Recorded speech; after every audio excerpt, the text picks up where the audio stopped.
Paramdeep Singh Anand is the CEO of Field Assist. They provide Salesforce automation software for field sales teams.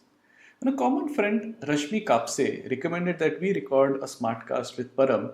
She said Param is the kind of CEO everyone wants to be mentored by, and she learns something new every time she meets him. This obviously piqued my interest. And then I read Field Assist's culture book. It all tied in very nicely. So we decided to pick Param's brains on how they created their culture book, how they live and propagate their company values. Param gave some handy tips on interviewing and mentoring. The analogy of the bus journey from good to great was a very concrete one that will remain etched in my mind forever.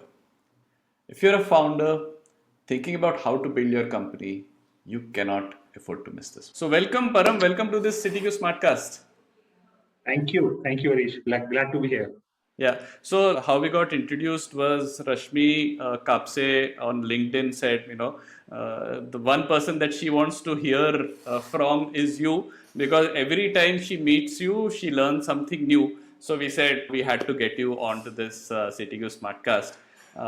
And in the spirit of that question, in the spirit of the comment that Rashmi posted, I think the first question that we're going to post is going to be a tricky googly. So, what do you know about building company culture that others don't, Param? Let's get started with that one. Okay.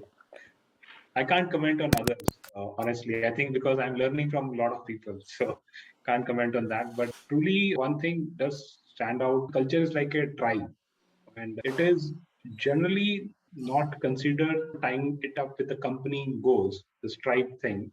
But definitely, if you want to have your goals are met, or the fashion you want to meet your goals, the way you want to meet your goals.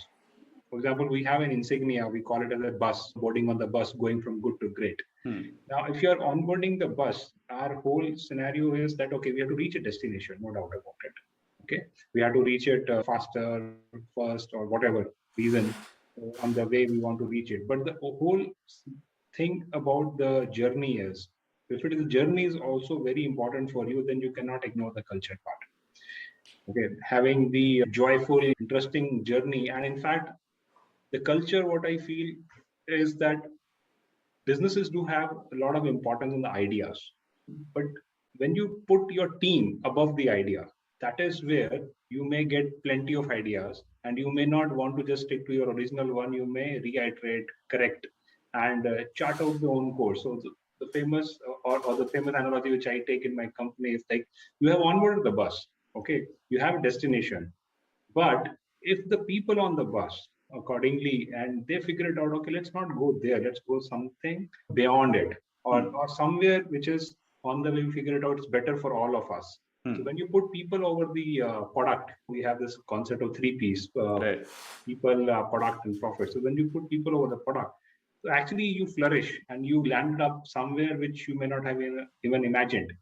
So putting people over the idea and enjoying the journey is, I think, it's the essence of a culture, and that brings out a lot of things which you may not have even thought of. The way we are here today was not pre-planned anyways. We started with something, with one product, we ended with something else. We started with a lot of industry verticals, and we chose one vertical which we found that, okay, yes, this is something we are going to be a flagship product in this area.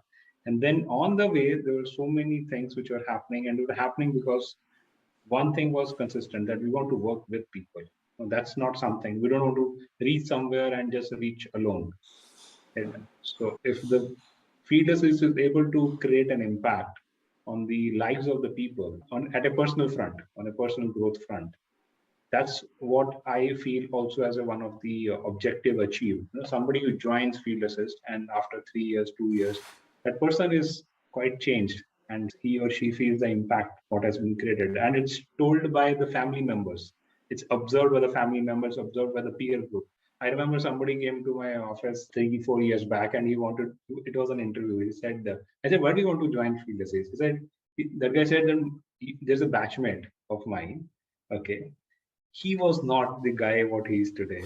What has happened to him? I'm so curious to go through that journey. What Field Assist has made him out of him? Like, it was very fantastic thing to hear. Okay, So I think this is what I feel, putting team above the idea at, at times. And that's how I think we define our culture and enjoying the journey together.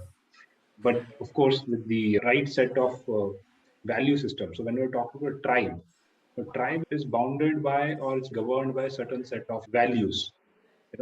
Those values which are core, which are like something non-negotiable. If you are among the people who share the common value system, I think it acts as a catalyst. It acts as a catalyst. Your success, even at times you are failing, but that's also a learning experience. So your success will be very fulfilling. It will be very enriching with the people. So there are different types of tribes. We don't judge tribes, like I can't judge if it's good or bad. Yeah, on a morality part, you can do that.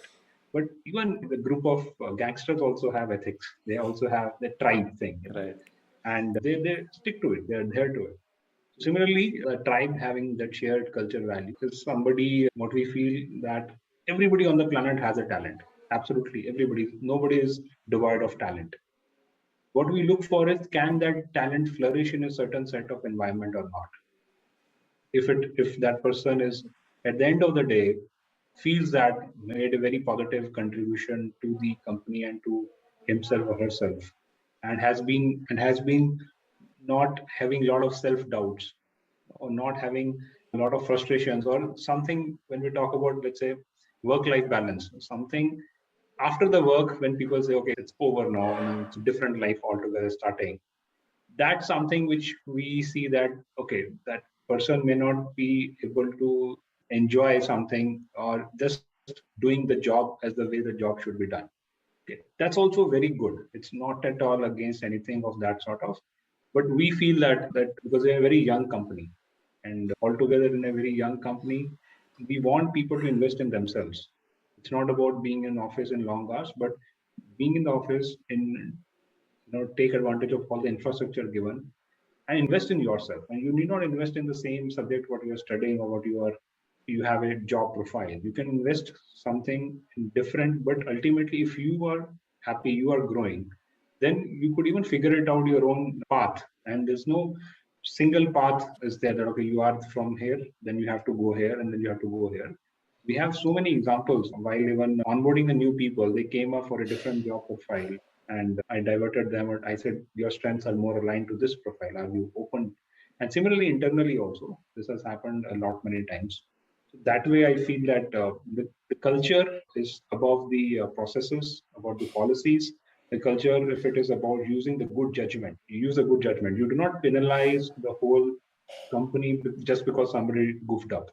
So those things, if you are taking care of, I think that's what we have been on to, and that's my definition or our definition of what we know as a culture. And yeah, Yeah, that's great, Param. There's so many things to unpack there. When you talk about putting people above the idea, it also speaks a lot about the founder's humility, right? The leadership's humility, because it is not you've put the stake in the ground saying, oh, we have to do this at any cost, and now the entire team has to rally. I think the fact that you are saying that okay, the people will decide if the bus needs to go to destination A or beyond A. I think that itself shows why and how you're actually putting people above, above the idea. So that's great. And usually, what happens is all these things. A lot of people say these things, right? Because they sound cool, they sound good, but the proof is always in the pudding, right? And that is what you actually do, right? Actions speak much louder than words. You already gave examples of how you directed somebody into a different role, and how this person who was applying to your company actually said that I want to experience the same thing that my friend has had. So those are great concrete examples. Can you give us some other examples that you can think of which talk about how you have put people above the idea, just the how things have changed directions? If you can talk about that, it'd be great. okay. See, when I talk about people, we are not talking about individuals here. Hmm. That's one distinction I want to make. Right. We're talking about when people above the idea or people above the product, it's basically the people as a tribe. As a whole. It's about a tribe. That this is in the benefit of the tribe, what Correct. we want to do. Hmm. Okay, this is what we want to achieve. Hmm. And also, but On the other hand, it's a fine balance. Not also not about just democracy.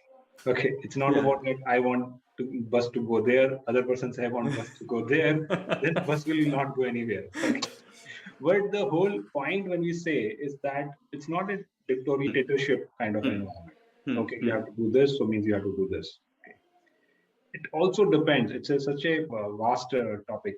It also depends at what stage your company is. Right. You are too, as you rightly said, it looks so cool when you say that flat hierarchy or open culture.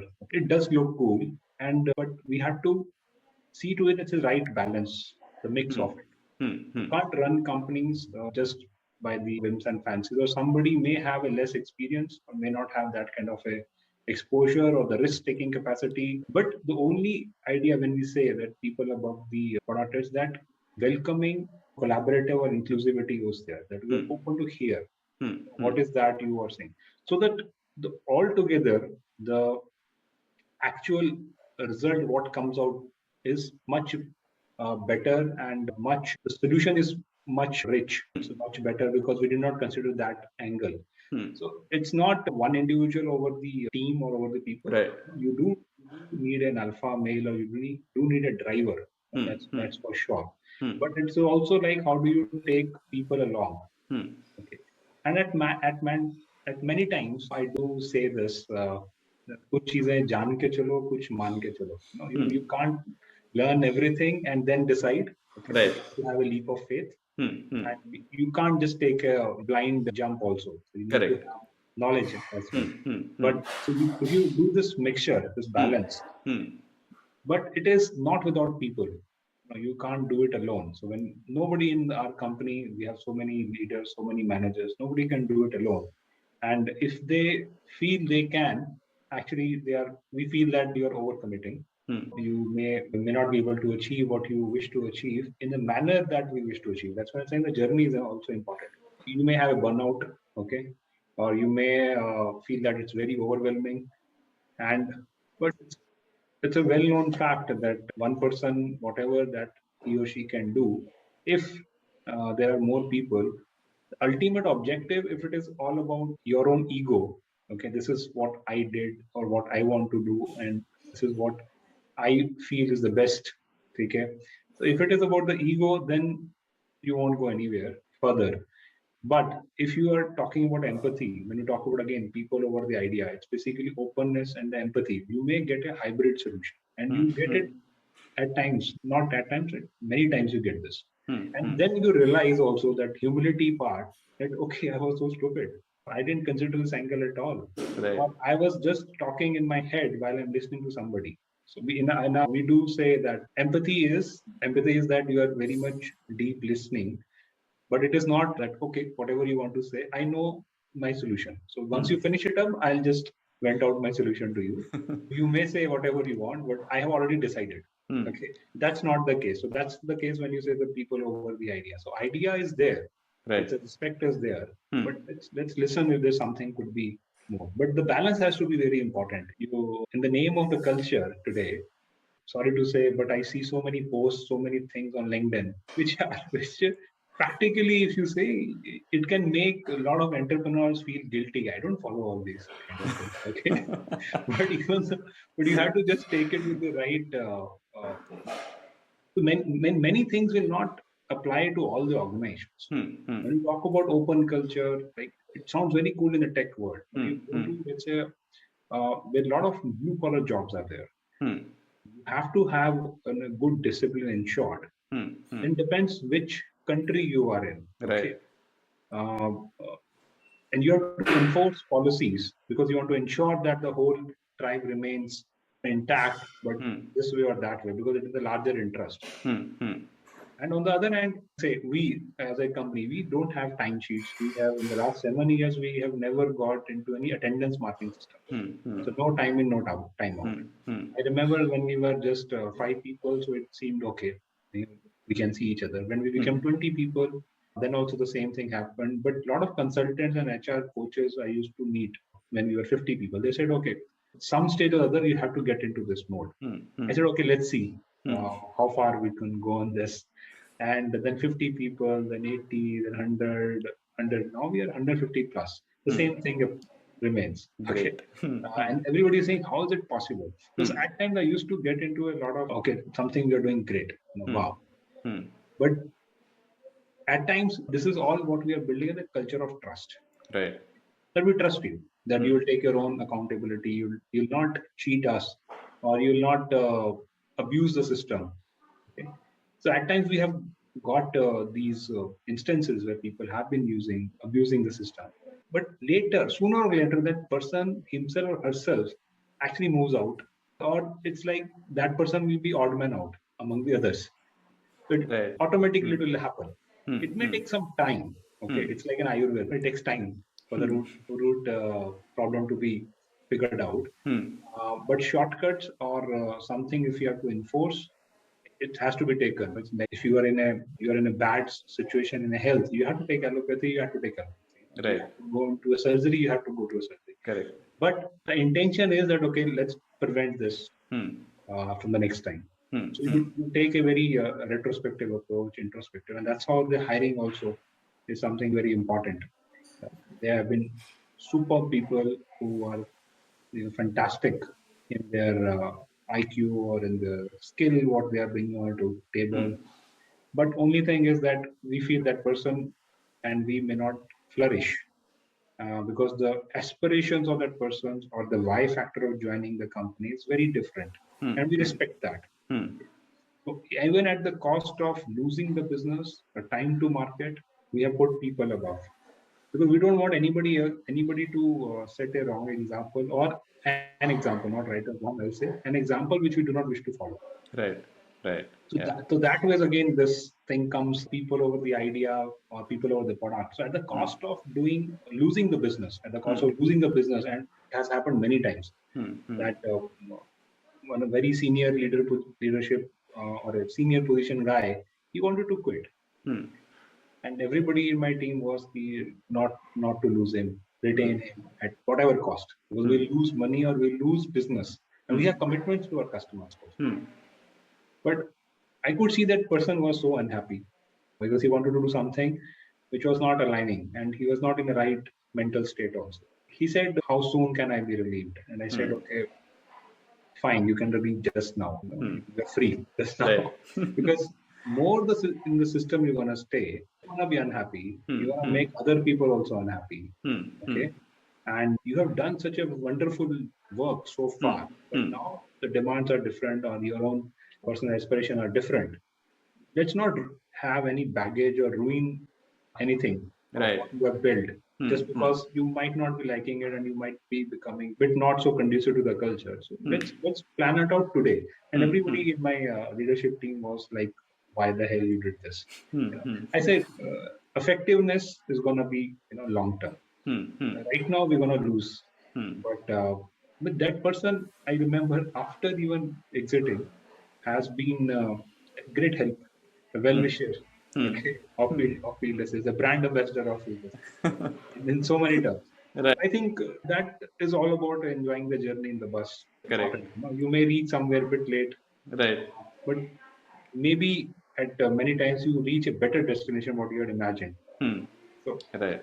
Yeah, yeah. I think the analogy of the bus journey is just fantastic. It is so concrete, so tangible. You can picture a bus journey, people getting in, getting off, and everyone going together. It gives me like that the Bombay to Goa feel. So let me add something more to it. So in our bus, the insignia what we have made is that you'll find it is a school bus. Correct. Yeah. I was It is reminded of that Magic Bus comic. This thing. yes, yes. It's a school bus. So the idea of a school bus is fun, learning, be curious, no what do you say, no judgments based on whoever the person is. So it remembers when we were in the school bus, we used to enjoy Right. a lot. Hmm.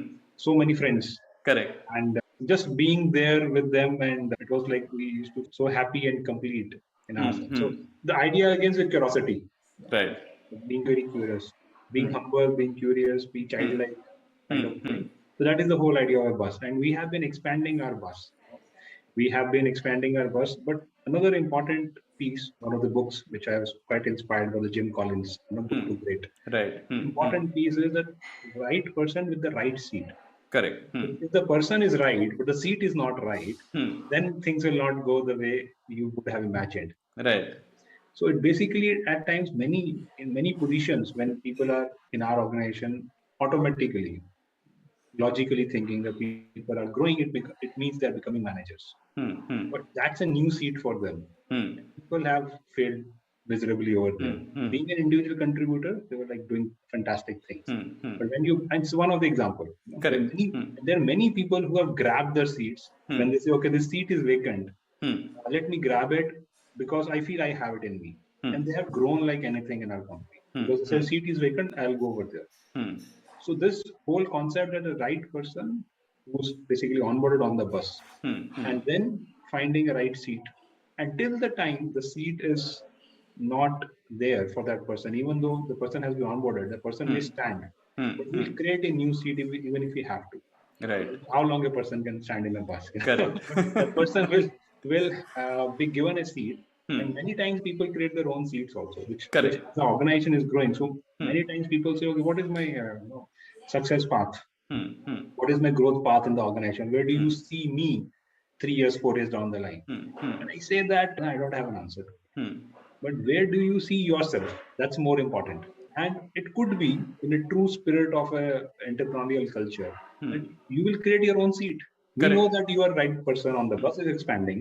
Hmm. Okay. The seats gonna be there. The Hmm. positions which were unheard of now getting created Hmm. just because we are into scale, we are into innovation, we are in a lot of customers we have onboarded. Hmm. Customers make you do certain things, expand, make you uncomfortable, but you expand. So seats Hmm. are getting born or Hmm. made Hmm. every now and then. Hmm. The point is that, okay, how do you come up and match with the right seat? And Hmm. then many times it has happened that the people's performance not up to the mark. Hmm. So basically, we figure it out also that, okay, this could be the seat, Hmm. which Hmm. is the issue, not the person. Right. Correct. It's not about the person, it's about, okay, let's Hmm. change the seat. Hmm. Hmm.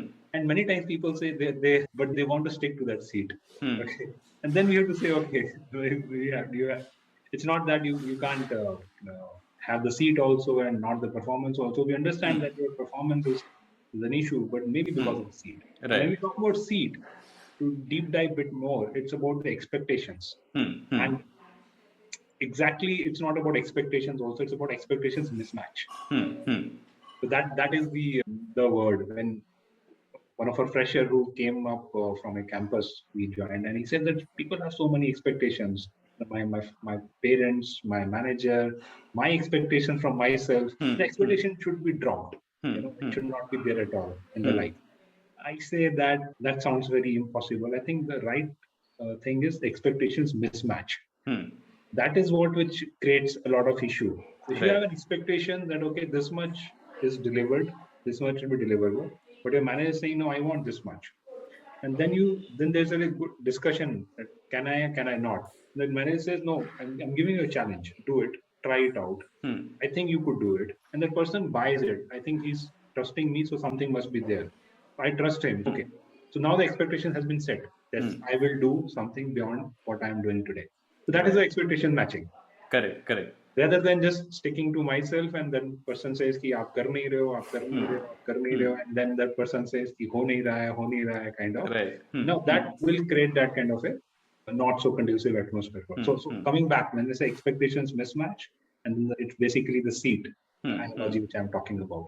I think if that gets corrected, provided we are not faltering the base level, which the base level is the value system. That's how the person was onboarded on the bus. Now a person has grown, but the seat is not being available.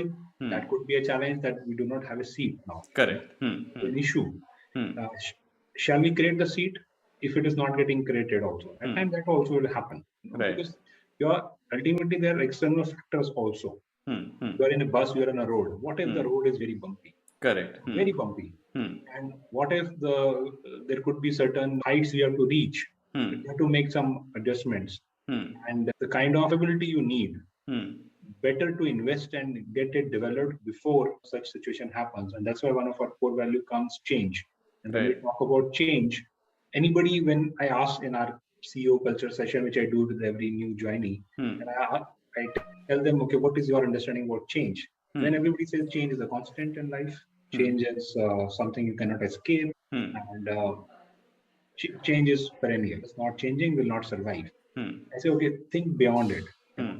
It's not about when the change comes. So there's a reactive change and there's a proactive change. We're not talking about reactive change. It's taken for granted. You are an intelligent person. You figure it out because this change is affecting your goals. So you will figure it out. But what I am talking about is the proactive change. Proactive change. And when you say proactive, then that requires courage. Correct. That requires grit. Normal change do not require courage as much when you are, because the risk is not there. The environment is changing, you are changing, you got to change with themselves. But if you could predict what's going to change, and you could be totally wrong also. You may do certain things in anticipation of this is going to happen this way. And then you take a good amount of risk also. Doesn't turn out to be a wise decision later on, but that's okay. But the change what we emphasizes on proactive change before you have to. That's the quote. Change before you have to. So that's, and during that, what happens is in the interest of the person and in the interest of the company, both. In fact, more towards the person. We do at times have to take decisions or come to a mutual understanding that it's better to get off the bus. It's better at this stage of time. Nobody talks about anybody who's coming into the company. Now, even I don't talk about much, but earlier I used to, in the interview itself, convey to the person that you are here in this company, you have expiry date. So remember that.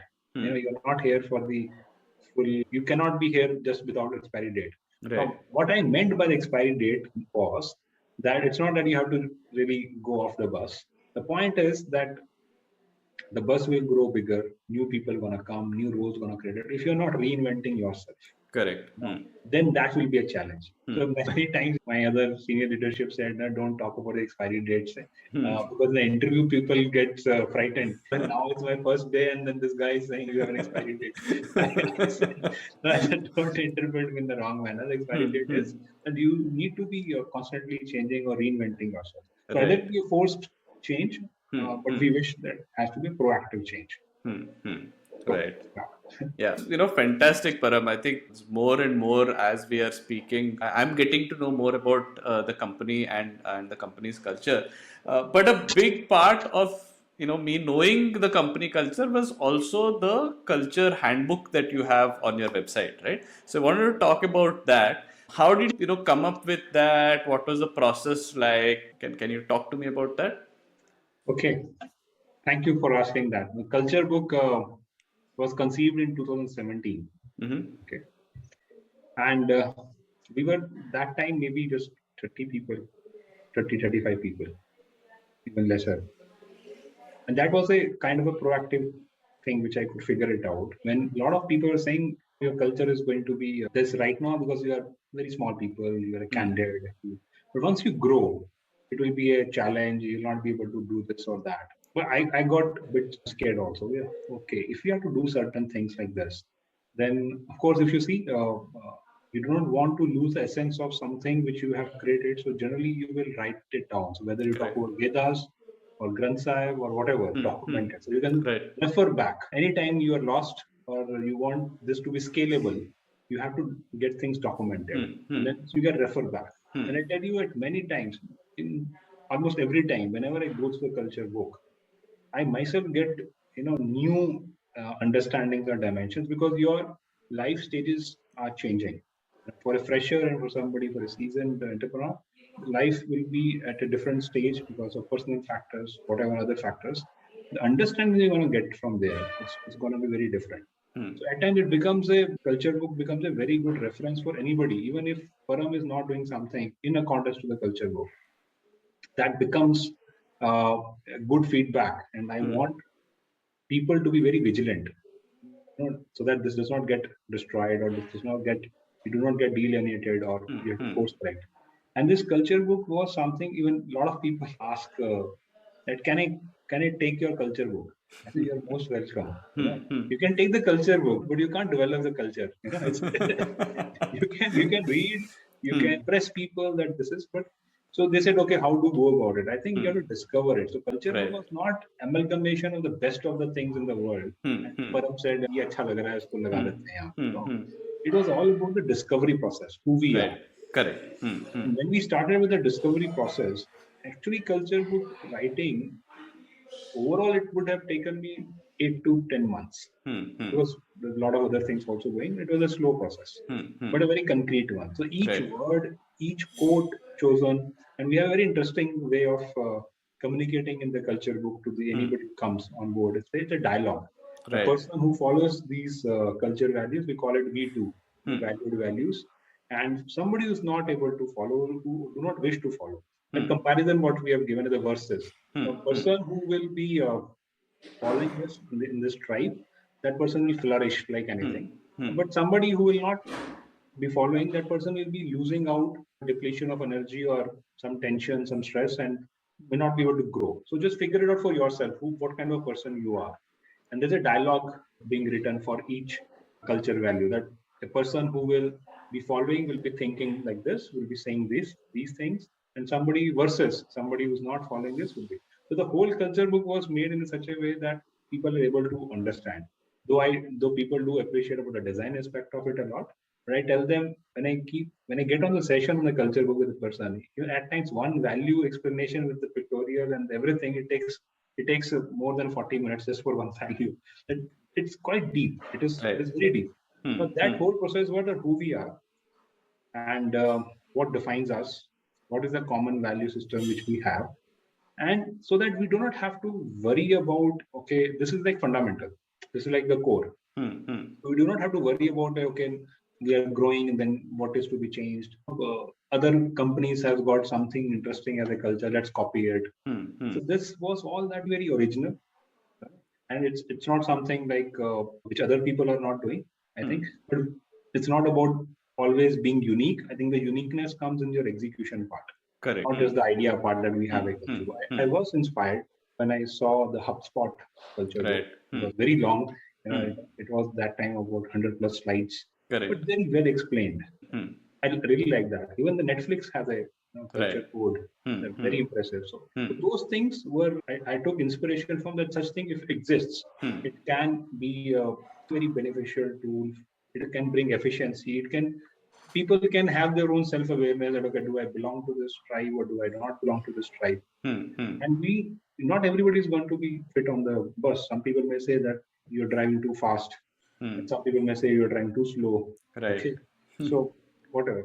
So Yeah. this culture book was a very interesting discovery exercise. It took about this much of time, about 8 to 10 months of time. And then again, the refining it. In fact, I've not touched it the last 3-4 years. I've not touched it in any way, except the designing part could be. But the core wording and everything remains still same today. Very much what we are. I've never found a need also that we need to change it according to the scale. But it actually does not get changed. It can never get changed. It is timeless. It is ageless. It, Right.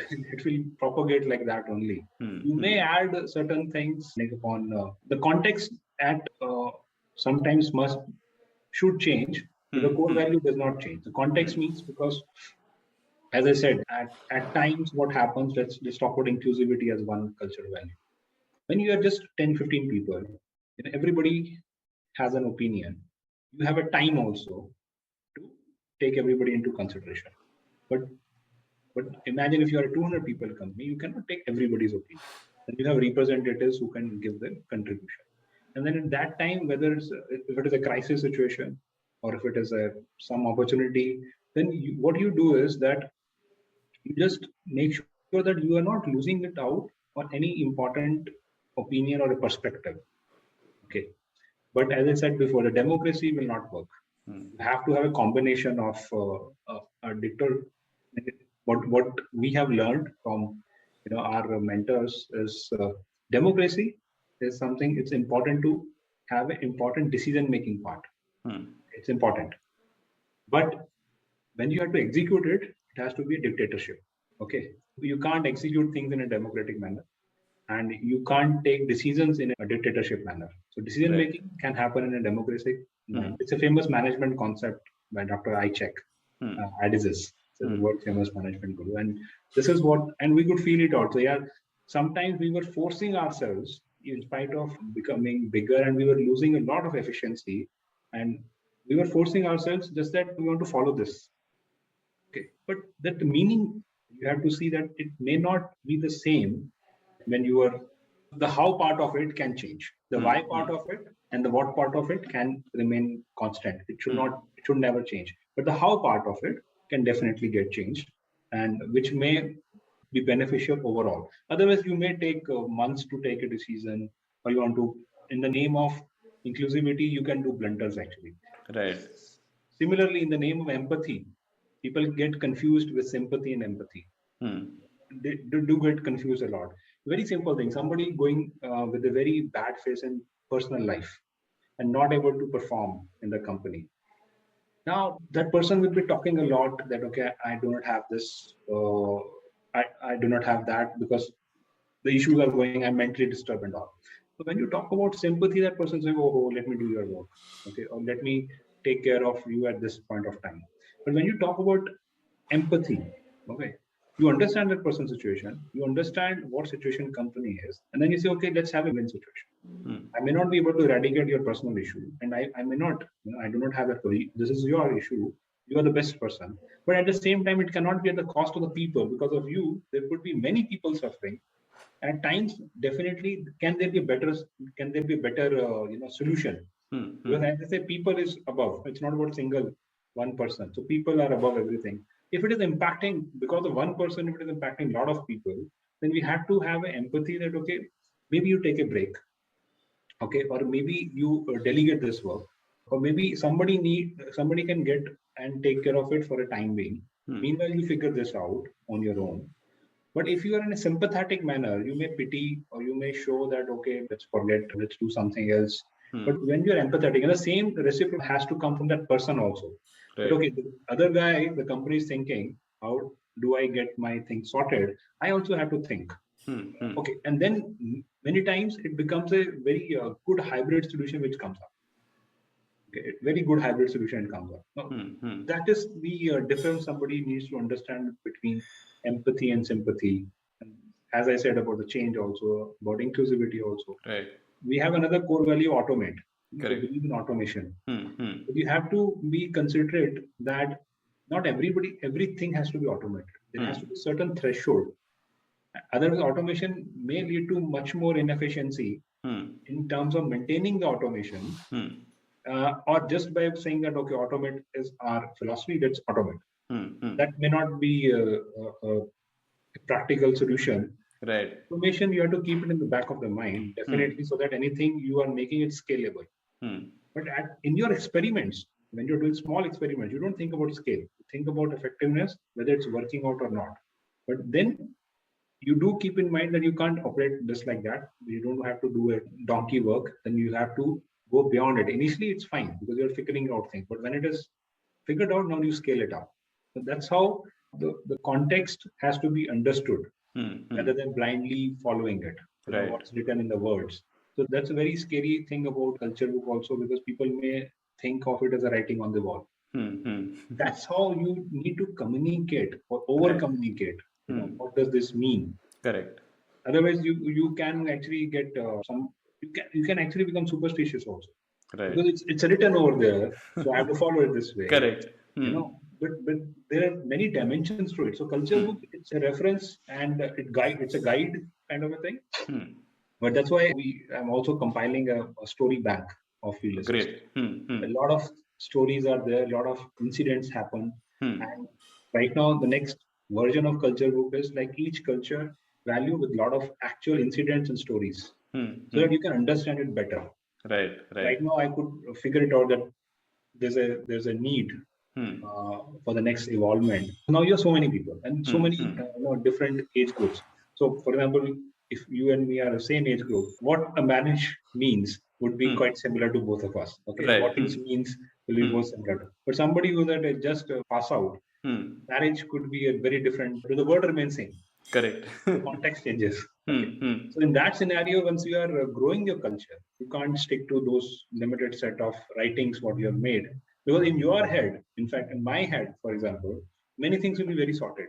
But those idea of being sorted will not work if the people are not sorted or people are not able to understand or get it. Correct. We have to Correct. make it. So that's why the story bank is something which is under compilation. That will be much more easier for people to relate to. And when you talk about integrity, many times, yes, you are being honest and all that stuff. But integrity itself can have many dimensions, which you need to figure it out.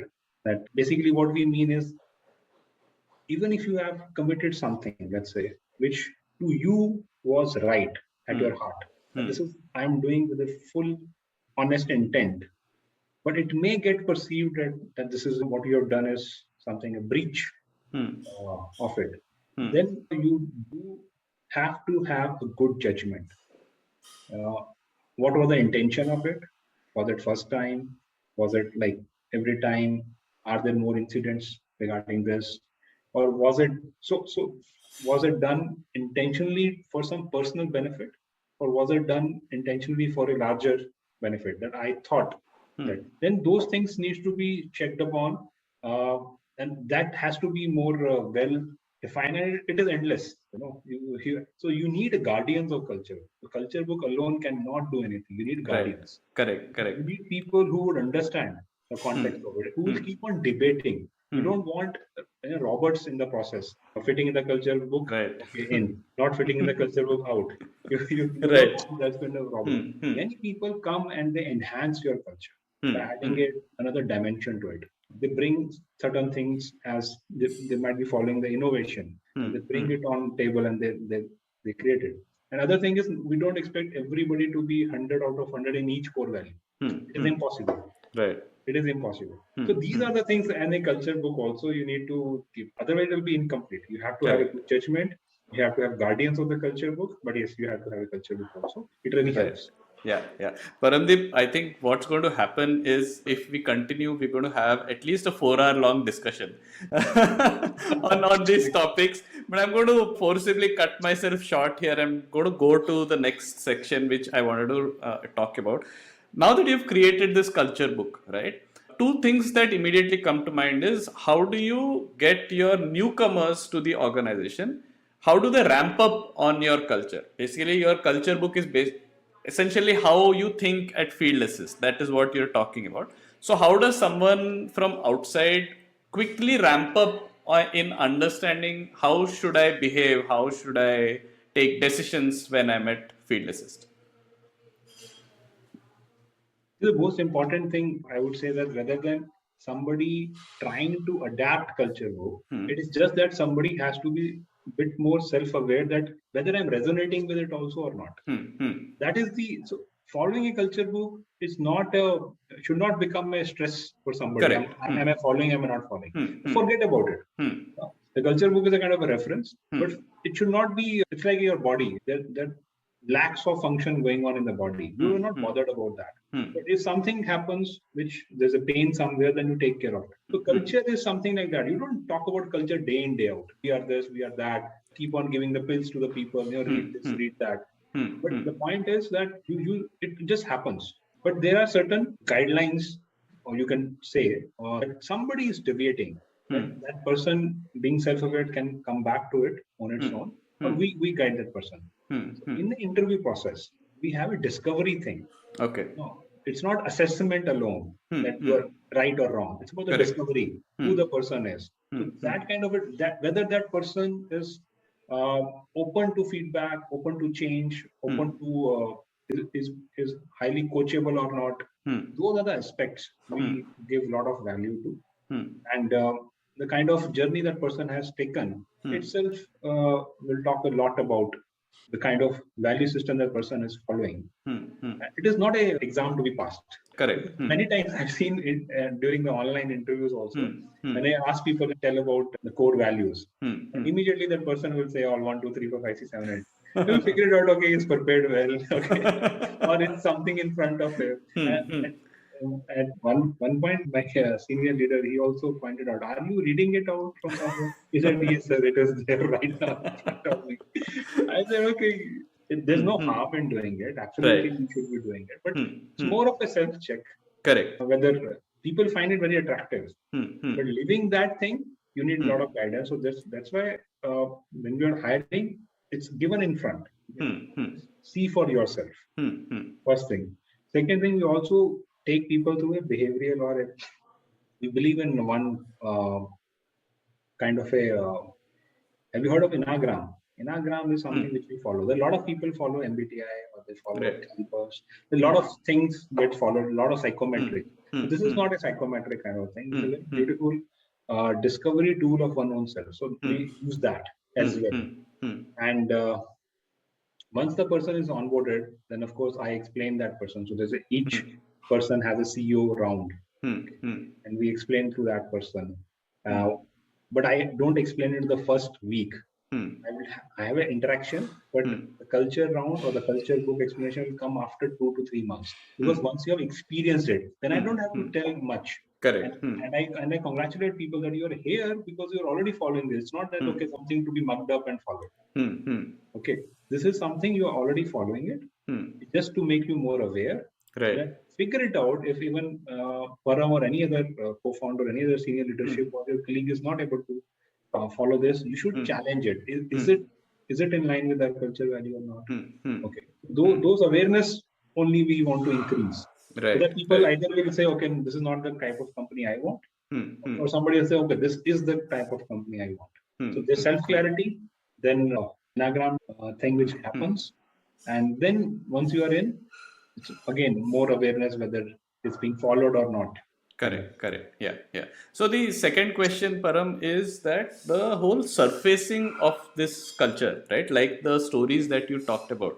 Now, if I join your company and you tell me you should actually question me if I'm, following this or not, I'll say, oh, Param is saying this for the sake of saying it.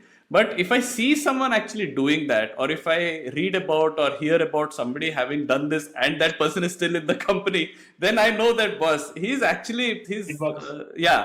saying something and actually following up on that as well. So how does this surfacing of the culture and these behaviors happen on a day-to-day basis, both for newcomers as well as old-timers as well? Okay, thanks for asking that. I think there's a lot more to be done in terms of the visibility of this happening. Many times, a lot of things happen, but it's not visible to a lot of people. So on our Slack channel, we have a Slack in-house. On our Slack channel, we have a channel that's been running for last 2 years called I Appreciate. Okay. And there are other channels also, which are about customer stories also happening. We encourage people, anything happening, put it over there. Now, all those things will get qualified under any of the core values. So whether it's about empathy, whether it's about integrity, whether it's about execution, innovate, all those things, we use the common communication platform where anybody can appreciate anybody for a particular incident or a particular initiative somebody has taken. Now, those are all getting bucketized into one of the multiple core values.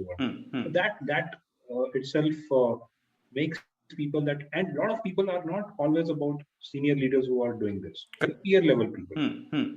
But yes, senior leadership have to encourage this, something being done. So it's acknowledgement or recognition of somebody providing such value. So if that happens, so it is beyond Param. Whether following it or not, not everybody may be able to interact and listen or understand, but a lot of people around can definitely, in their own circles, will be able to definitely figure it out. And otherwise, when you talk about, you ask people, how's it? Then the people talking about it by themselves, see, either they don't talk, that means they are under some fear. They talk, they may not speak. So we do also use tools for anonymous feedbacks. Then you're not identified, but you have any feedback suggestion to give. This is a platform. Directly, these questions reach to me, and I do not get to know anybody's name. So anonymous feedbacks, this thing works. And also the transparency. If you are talking about transparency, I remember like last year in the COVID, when we were in a difficult situation, and we actually opened up our balance sheet and showed that these are numbers. We do not have money. This is the issue. The market is very much down, but our projections are very healthy. Okay, the trust of the customers, their customer emails or customers messages to us. We showcase that also to everybody. So the transparency what we brought in to the system, I think also that was the major, one of the very major reasons that we got Great Place to Work certified, because a lot of Right. people mentioned these incidents a lot. I think that is validation what we get. It's not possible to talk or get everybody on the, but that's the reason when I found Great Places to Work is a very renowned, having a very gold standard kind of thing. And idea was not to just get certified. The idea was that it's a very good process. Even if we are not getting Correct. certified, the results will be something we may get. But it exceeded our expectations that we got certified. But that the main aim was not the certification itself.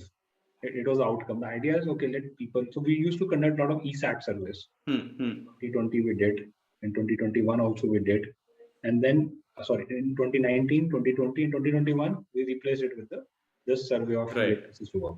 So the results, it's very fantastic to see. We are lacking at many points. We are not superheroes. A lot of things we are not doing good. We have taken good actions in the last 6 months, working on that, and it has resulted very well.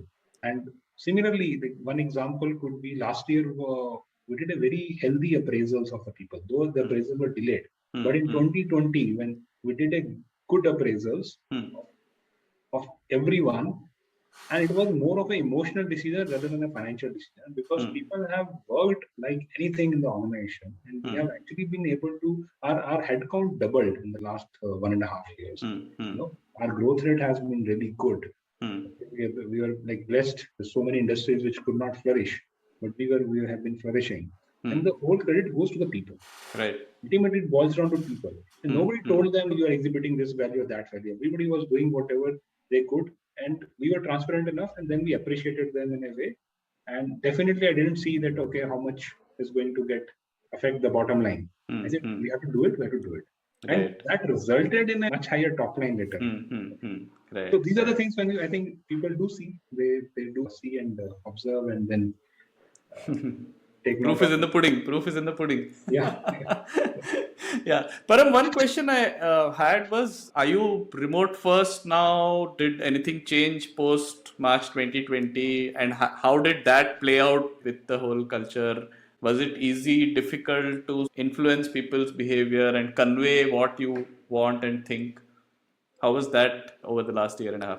I think last 1.5 years has given us a lot of points to talk about also, that very, very interesting points. So initially the first thing was like sitting at home, people were like clicking pictures of beautiful sky, hearing the voices of birds, and practicing some instruments at home. A lot of that stuff was happening. And then after 3 months, 4 months of lockdown, then the work which started happening, the productivity part.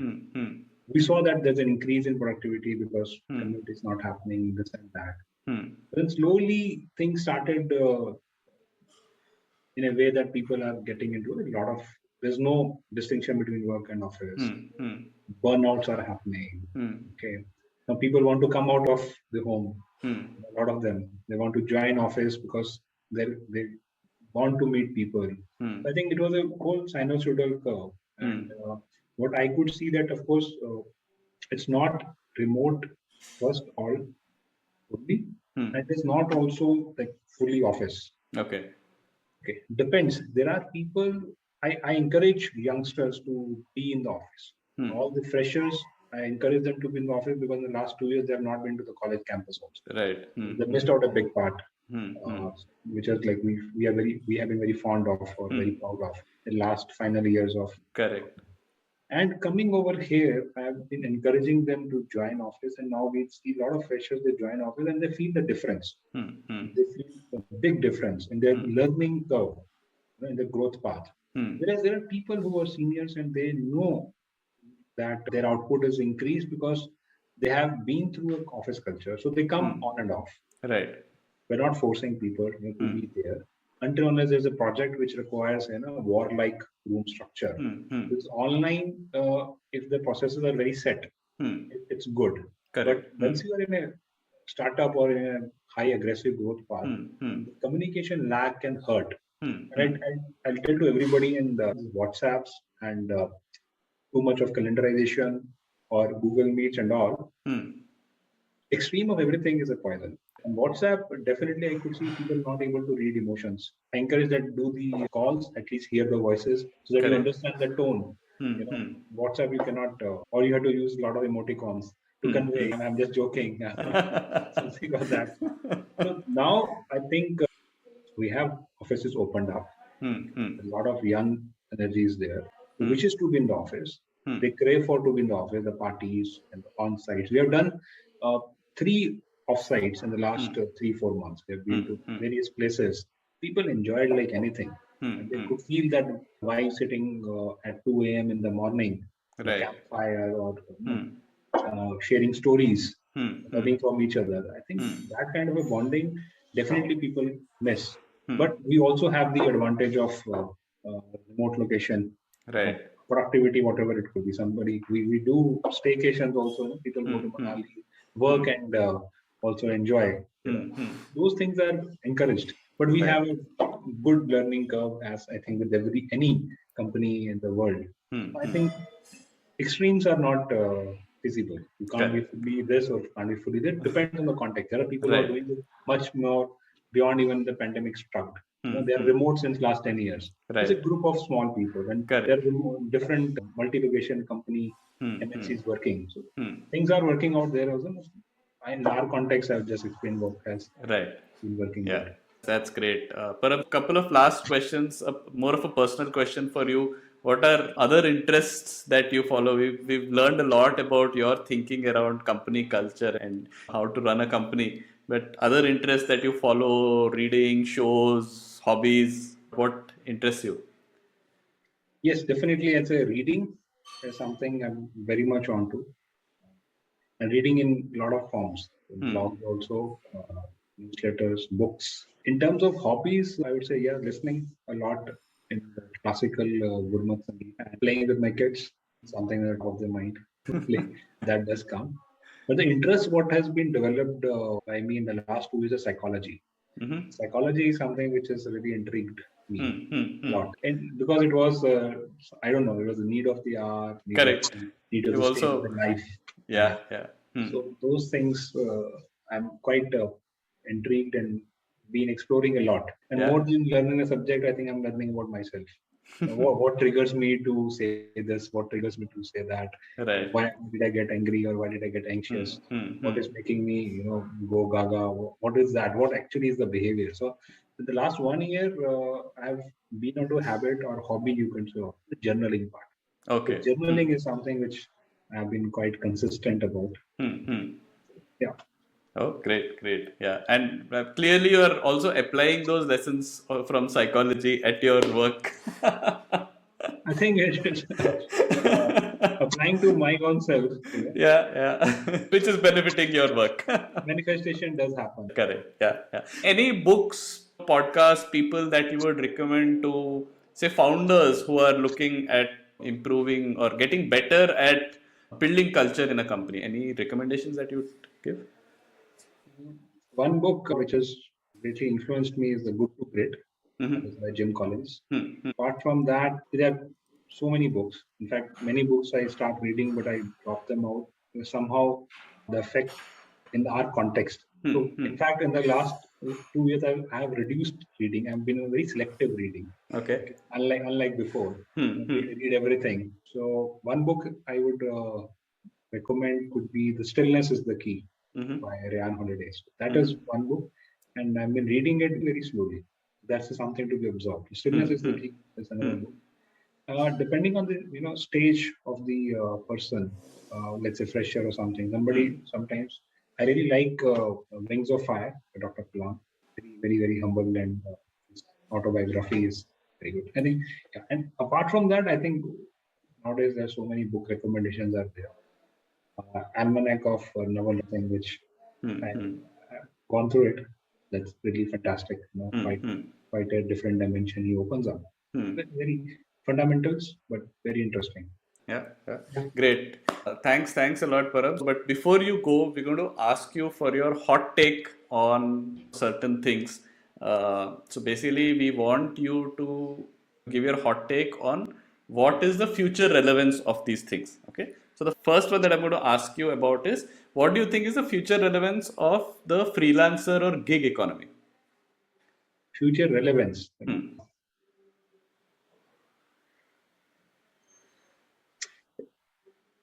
It is definitely something very exciting, but things gonna settle down. People who really want to have that kind of independence and freedom, it's a great way for them to realize their potential. World is gonna benefit out of it a lot. But again, I'd say the extreme of everything could be a poison. So somebody has to. So it's again going to be a wave. It will get settled down, but it will be a benefit for the whole economy wise also, the person wise also. I think it's a positive shift. Okay. Okay. All right. What do you think is the future relevance of content marketing? Not authority over it, but content marketing, storytelling. That is something which has been there for ages, but now it's becoming much more in the limelight. So content marketing, either it's a strategic narratives, I feel, but it is going to be more human in nature, more like conversations we do. It's very simple. Content marketing is going to be simple, less, what do you say? It's going to be a lot of distractions are going to be there about it because it's going to be huge. It is huge today. But the future relevance, again, I think the people would be able to steer through it, like what is the need of their target audience. So content marketing will get much more targeted to a certain audience, either by age group or whatever. It will be much more targeted rather than very open-ended or something.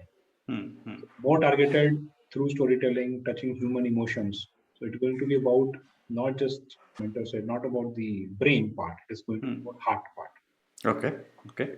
All right. And the final one, I think this is going to be more in your area of work, but what do you think is the future relevance of the typical Indian Kirana stores? They can never go out of trend. In fact, the relevance, I think, massive. Billions of dollars being pumped up into so many companies coming up, setting up the shop over here. We've seen companies like what GeoMart or Udan is doing. I think they were heroes before. They are going to be heroes and much more in the limelight. And they will get their due, what do you say, their dues. They can't be taken for a ride. Right. And they are important aspect of it. And they will realize their importance. Companies are realizing their importance. Everybody wants to win their heart. Being very consumer comes later, but the Kirana shops are the actual customers for the brands. So we say that they are not happy, you are not taking care of them, and the competition is immense. So he is the king, and we have to take care of the way his interests are aligned. Okay, but again, I'm a fan of anything going to extreme. It's not going to work out. So the coexistence will remain. So they have survived. In fact, they were always supposed to survive only, but they survived, let's say, the onslaught of what you say, a lot of hue and cry when the modern trade came. They said Kirana store is going to die, mom and pop going to die. When e-commerce came, that time also. But I think they can never be out of picture. But definitely, those people have improved a lot in terms of the way, even if you see a lot of shops, there are a lot of issues of hygiene were there. Now they are getting eradicated. Right. The consumers' awareness is high. Similarly, the retailers is high, and they're not going to go out of fashion. But definitely, they're also, if they are not upgrading themselves, the new generation of retailers, whoever was there earlier, first generation, second generation, but the new generation is not going to step up into this unless they are shown technology as the way. They do not think themselves as that we are the everything. Every company bows down to us. That's not going to be the scenario. So they also have to be humble. Yeah, yeah. On that note, Param, I think this was a fantastic conversation. We definitely overshot the time that we had originally planned I for. And apologize this for is that. no, and this is because I actually cut down on my questions. So I am planning for a part two of this conversation for sure. Now it's just a question of finding time on your calendar. Somehow we need to do that. But yeah, this was a fantastic conversation. So thanks a lot, Param. I think there was a lot of things that we unpacked and a lot of insights on building culture, doing it the right way. Great conversation. Thanks a lot. Thank you, Harish. Thank you so much. I enjoyed it. Thoroughly enjoyed it.